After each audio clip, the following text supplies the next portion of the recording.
A lot of people consider the E50M to be the best Tier 10 medium in World of Tanks Blitz, and it makes sense why. The vehicle is fast, has great gun depression, solid DPM, it has reactive armor, it has an insane level of frontal protection, and is one of the best ramming tanks in the game.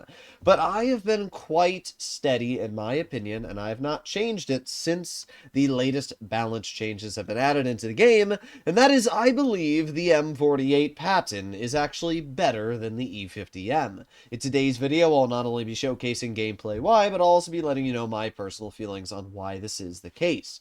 First of all, the M48 Patton features the exact same reactive armor, which means that in a situation where you are getting rushed by an autoloader or a high alpha vehicle, being able to shove 27% of that damage away is obviously very nice. A big advantage for the Patton versus the 50M is gear oil.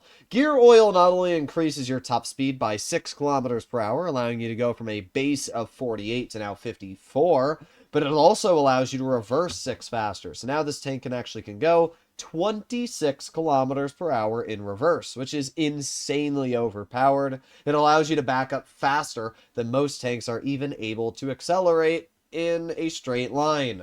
When you pair that with the great DPM, with the solid accuracy and good alpha damage, and 9 degrees of gun depression over the front with a turret that is virtually impenetrable as long as you don't hit the hatch, then yeah, personally I do consider the E50M, or not the E50M, the M48 Patton to be the best of the two.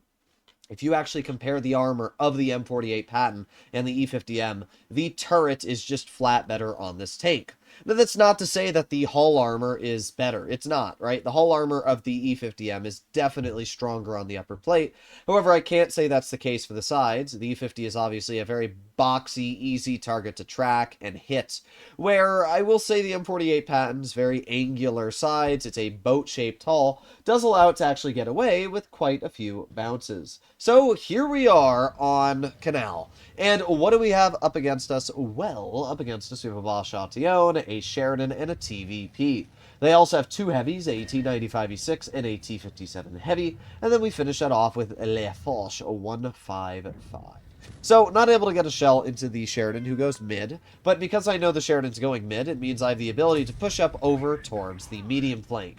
I put on my reactive just in case there was something else that was going to shoot me in the crossing, and I get a nice shot into the enemy Bosch Chatillon. So just like that, we've dealt 721 damage, and we've obviously had a pretty solid start to this game.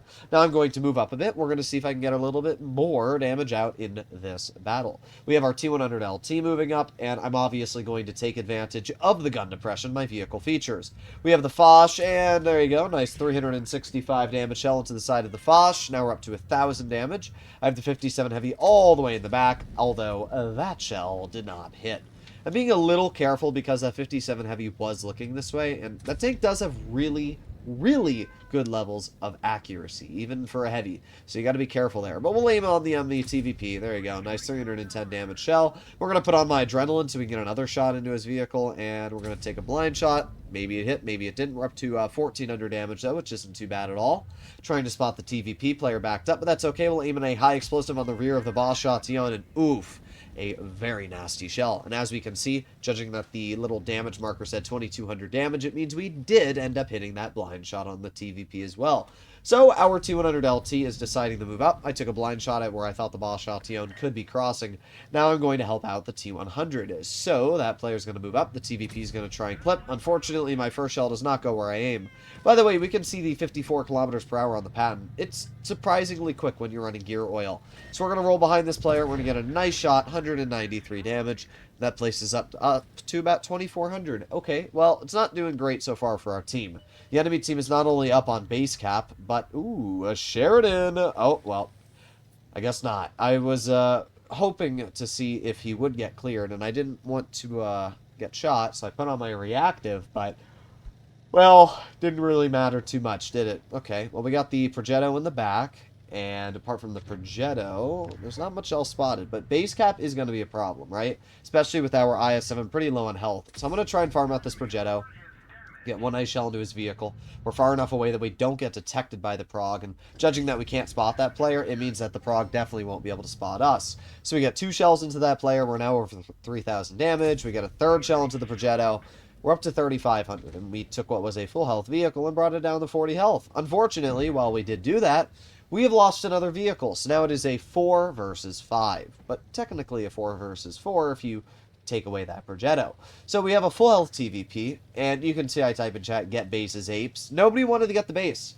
I'm going to be real. I was streaming this game. The TVP on our team is single-handedly the reason why this game was very challenging, is what I will say. I'm not going to spoil it, but the TVP single-handedly caused what should have been an incredibly easy battle to be incredibly challenging, because instead of using their brain and using their hit points, they just sat there and were literally a potato. So, unfortunately, the E6 is trading with me, and I'm not winning this trade, as we can see. Like, I'm not losing it. We're pretty even, but I'm definitely not winning it. So we shoot at the E6 side there, and somehow that bounces. And even though the E6 didn't actually damage me because he damaged a module, it still ended up resetting the base cap. But now that we've brought the E6 down to a 2-shot, at this point, I don't think it's worth it to really poke him. Well, you know what? Alright, nice. That shell made up for the other one that bounced, and we're up to 5,000 damage now. But again, the problem is, look at the base cap. It's up to 750, and this full health TVP is just sitting there doing nothing. Has been doing nothing the whole game. I need help with this base cap. And instead of the TVP helping me, pushing over to the side of the 57 or keeping him off, especially because the Foch is spotted, the TVP is literally doing nothing. And you can see the T100 is agreeing. Like, this TVP, all this guy has to do is use his tank. You're full health, bro, and you're camping in our spawn. The base cap is now up to 880. They still have 2 bases capped. I need to get this E6, and the E6 is in a position where I can't really get him, and I'm also worried that if I try crossing this, the Foch can possibly shoot me. So I'm not going to cross this, but now we're up to 900 on the base cap. We got the E6, he pokes, makes a bad play. We got the clear in the E6. And now I'm going to move, but I obviously can't do much. I'm going to try and aim it on this 57 heavy, though, who boxed himself in. So we're going to take a blind shot. Unfortunately, the shell goes a little bit lower than I wanted it to. The TVP still spots him. Actually, no, we spot the 57 heavy. I get a clear into that player, but still, the base has not been capped. I ping for the TVP to go cap the base. Guess what that bozo never does? Correct! Cap a base. Look at him on the minimap. He just sits there. He does nothing the entire game. So we're going to try and find this Foch, because I know there's zero hope of winning this battle with frickin' retard McGee in the TVP. So I'm going to move over here, we aim it on the Foch, and we get very lucky. The shell pens him and does 250 damage. What a freaking bozo. I say it all the time, the TVP players are the worst players in the game. And this player was such a good example of that. It was not hard to use a brain cell and just go into one of the bases. And if the TVP had, I could have gone into one of the other bases, and it would have been the easiest win ever. If that TVP had decided at any point in the game to send that T57 heavy, it would have been a win. That TVP throughout a 7-minute battle did 626 damage, being second worst on the team. I don't know what to say, but you deserve as much hate as you're getting right now, because you were not a teammate, you were not a player, you were simply an object that existed on my team. But at the end of the day, you can see why I absolutely love the M48 Patton. The DPM, the gun depression, the mobility, it all combines into this fantastic tank. Now, obviously, there are people which are going to say they agree or disagree. Eco likes to say he disagrees with just about every single video I make, but at the end of the day, this is why I have opinions, this is why you guys have opinions. Personally, I think for a player that's skilled enough to understand the advantages this tank has, it's better. I think for a player that's not very good at the game, probably the E50M is going to be better if you're just going to hold W and YOLO.